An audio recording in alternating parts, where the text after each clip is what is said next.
In this section, we separated the typical household spendings in different categories, which you can see on screen. If you have spendings which enter none of these categories, you may use the Others section to fill them in. It is recommended you enter all types of revenue in the Intended section. You will find suggestions, but as you can see, it is possible for you to add lines if necessary. For example, if you're making a family budget and more than one person receives a salary, you may enter that person's salary separately. To add a line, all you have to do is click the little plus button. Then, you may change the name, and from here you can change the amount of the salary, as well as its frequency.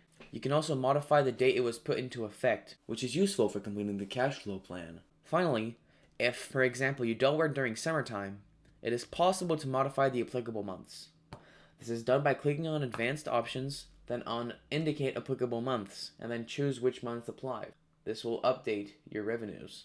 You may have noticed that even though your working conditions have not changed, your net pay may slightly increase at one point and then go back to a lower amount in January.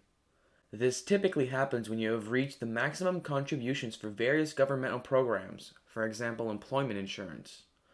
It is best to take this into account when scoping out your total annual revenue.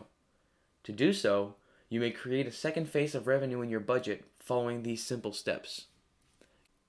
First, start by entering your net pay applicable on the first pay in January.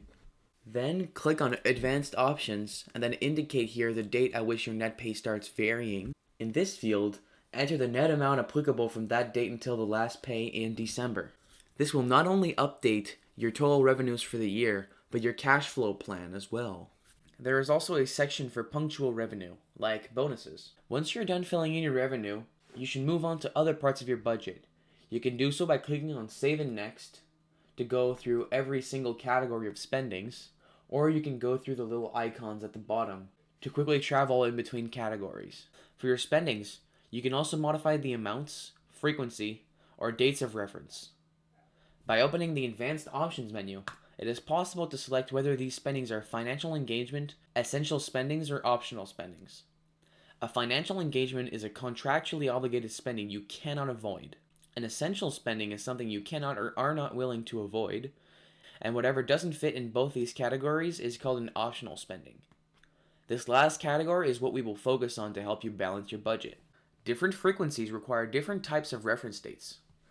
For example, for bi-weekly, you need to indicate what date the last payment was done to ensure the cash flow calendar is accurate to your actual spendings. The same goes for one-time, quarterly, biannually, and annually. However, for monthly or for twice per month, the day of month these payments are done is needed.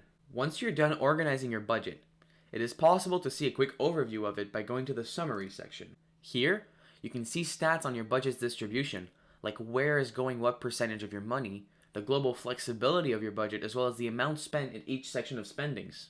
You can also print out a brief or detailed summary of your budget.